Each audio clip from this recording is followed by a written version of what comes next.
friends, and welcome to another episode of Friends with Boundaries. Music Have you licensing. ever set boundaries and instantly felt like a villain in someone else's story? Like your no was just one step away from being abandoned, rejected, or iced out? Yeah, perhaps some of you have memories of childhood or maybe even in a more significant relationship last time. So today we're diving into why saying no, especially in love and romantic relationship, can feel like you're betraying someone, even when all you're doing is honoring yourself. So the podcast is Friends with Boundaries. So we are here to help people quit being people pleasers. Don't feel like you're taking up space. Learn to stay rooted in our own truth and values and identity, even in times when it feels uncomfortable, and yet we know this is the right thing to do. I am your host, Chris Chung, and welcome back once more. I would like to give a brief disclaimer if this is the first time for you joining us. This episode, these podcasts are not meant to replace counseling and therapy. I do believe there's a place for counseling for everyone who wants to improve their own self, learn about developing greater awareness, exercising your values, and of course, overcoming obstacles in life. However, this podcast is meant for people like you and I to have dialogues about how we relate to one another, how we relate to other people, how we relate to especially families, friends, coworkers, colleagues, even ourselves, how we are relating to ourselves. And how healthy boundaries can really set us up for a life of peace, a life of just, lack of self-doubt and more clarity, which will help us become better and better, clarity with ourselves, have better relationships, and definitely have a more peaceful life. And if you've been following along, the last few episodes I've already been diving in onto talking about relationships and how our different attachment styles really come into play, seep in, and how, sometimes they work well for us in creating a safe and connecting relationship with our significant others or those who we are in connection with. And yet sometimes our attachment styles can get in the way of deeper and more vulnerable connection. So go back and listen to some of those boundaries to see if that resonates with you, or maybe you know of someone, and continue to have our conversation on how we can get better and better at building and defining boundaries. Today's episode, we're talking about something way too many of us feel but don't say aloud: the fear that setting a boundary equals rejection. So let's start with this. Boundaries are not rejection. I want you to hear me say this one more time. Boundaries are not rejections. But if you have a history of relational trauma, perhaps one of the things that you will experience is called fawning. Now, this is an interesting concept. So let me take a moment before we dive into the relational aspect to talk about what fawning is. Now, perhaps you already heard of fight and flight, right? The system that activates when we are in a danger mode, or when there's perceived danger, real danger, whatnot, our body kicks into the biological component. Now, over time, psychologists, neurologists, theorists just find out that maybe it's not just as simple as fight or flight. We also freeze. We see that in other life forms as well, right? Freezing and hoping the danger would pass by. Some people call it play dead. Others call it just complete standstill and pause, and without trying to alert or draw attention to ourselves. Fawning is a fourth F in this fight or flight system, and it's coined by psychotherapist Pete Walker. His background is in complex trauma, and Walker saw fawning as the fourth F of trauma responses: fight, flight, or freeze, and fawn, right, as I mentioned. And it was particularly common for people who had experienced long-term relational type of trauma, particularly where they grew up with the people around them. And typically what happens for a person is they develop a mechanism of self-protection. It's one where they would have to give up their own needs and wants, give up their own individuality, if you will, and their own thoughts in order to appease the person that might be either directly dangerous or a person who has a lot of emotional and relational control. Like stereotypically speaking, a very distant and cold parent who would withdraw their love and warmth if you do not do any abide by the rules, or if you somehow step out of line, and their punishment may not be a direct abuse. But it could also be someone who just would hurt you in different ways, whether physically or emotionally, if you don't do what they say. So fawning becomes a protective mechanism and becomes a habit too. And for some people, it's almost a personality of them, because over time they've learned that using this fawning maneuver, they can, on the one hand, bypass the danger and also keep that relationship that they feel like it's important. Now, we have to remember, when you're a young child, connection is highly, highly, highly important. They don't have the words for it to describe it that way, but they know that in order to survive, I need to ensure that the person who is in power, who's going to provide for me, will stay around, and I would need to do things that they like. And over time, this behavior becomes so part of a person, where they sense that if there's any danger to the connection, to the relationship, right, they would rather give up their own identity, give up their own values, give up their own wants and needs in order to appease someone.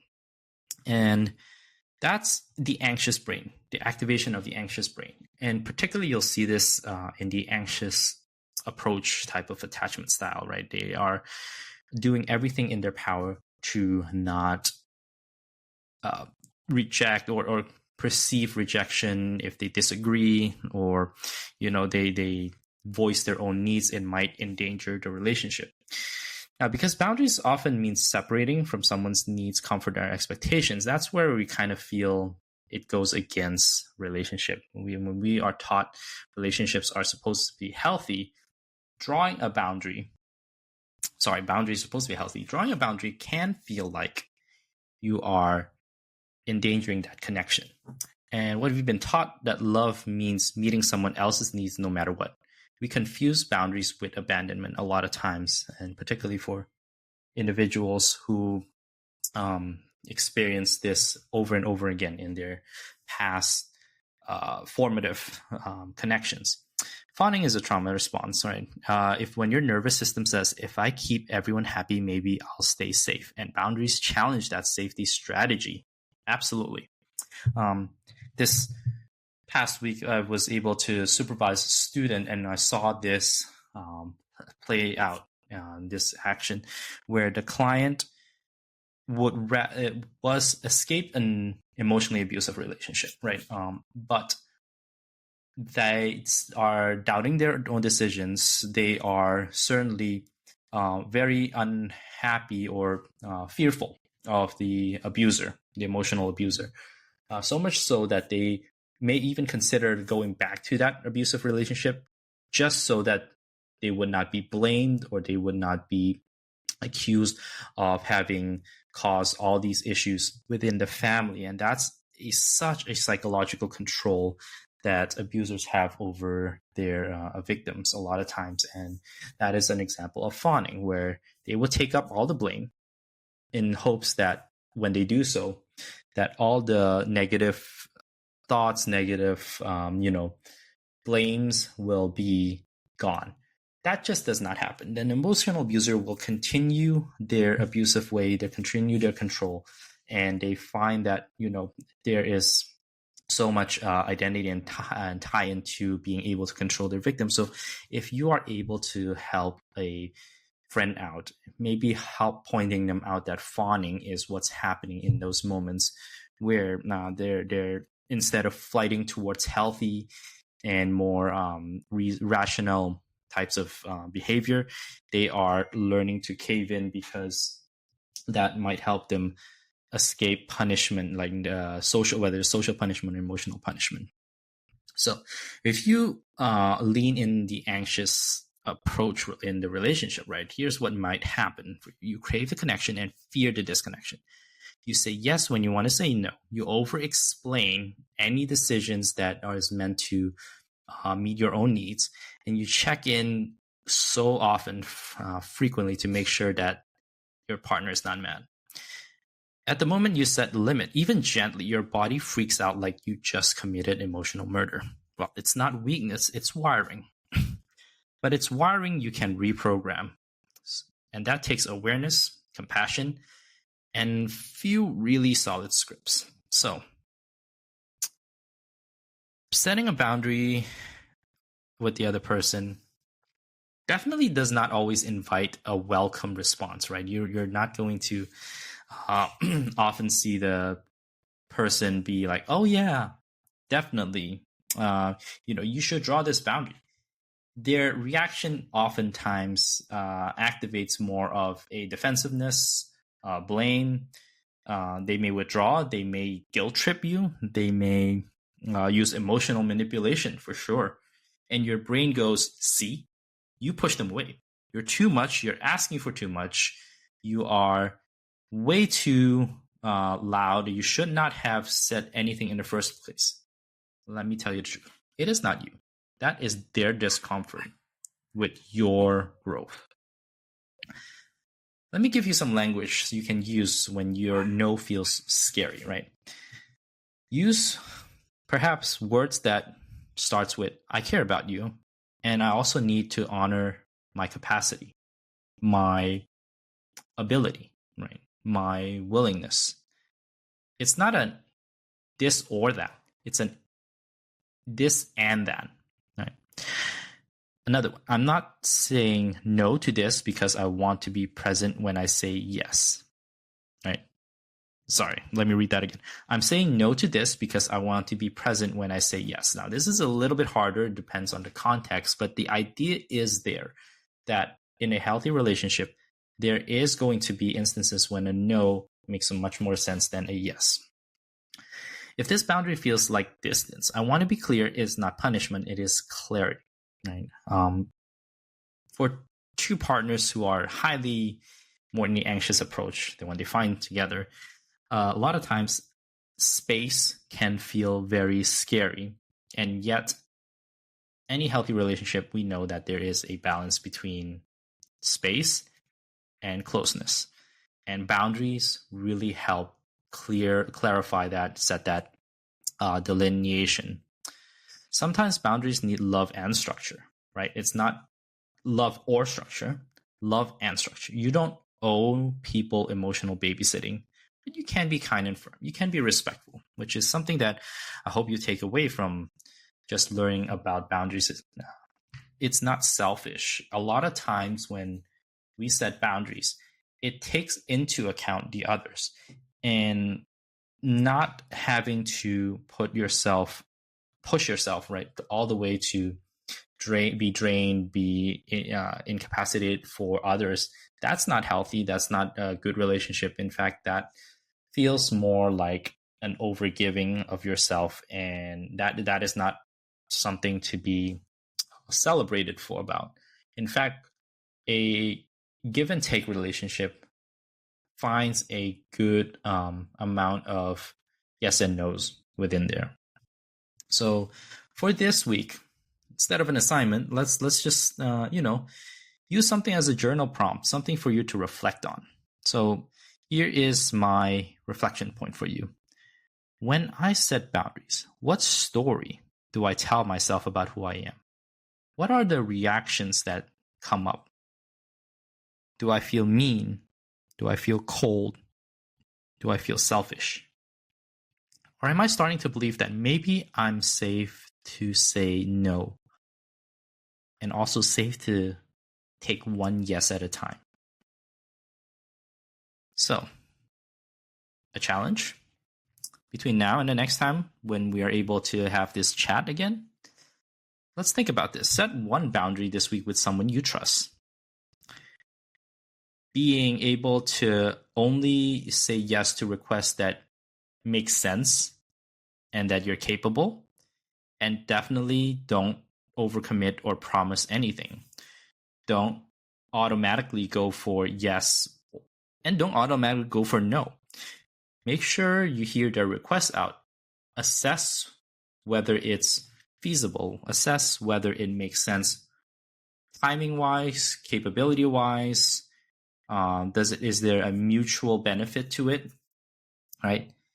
And definitely avoid answering out of guilt. Sit with what comes up. Don't judge yourself, but just witness yourself in your growth. So, I think a recommendation, if you want to dig deeper into this work, feel free to look into, Pete Walker's work, The Fawn Response. Short, powerful.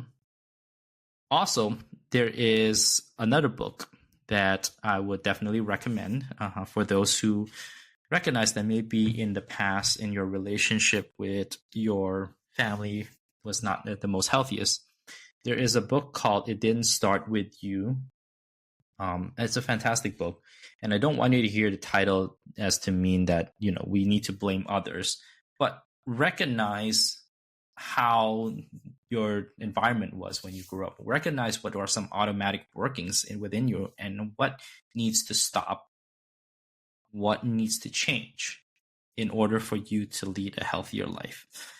These two recommendations you can find in the affiliate link, purchase on Amazon. Any purchase through this affiliate link will definitely help me and help me grow this show. And just appreciate your support. Don't feel obligated to necessarily. One of the best way to support the show is, of course, telling other people about it. Maybe even recommend someone who you might want to hear on the pod, and I'll see if I can invite them as a guest.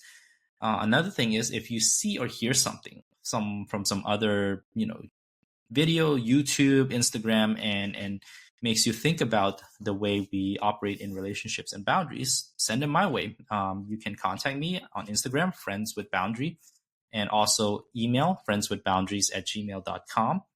These are some ways we can connect. We can foster dialogue. If you have topics or things to talk about, bring them up and, let's connect. Let's be friends, right? So to end it all, let us talk about one thing. You are not mean for choosing yourself. You are not unsafe when you're setting limits.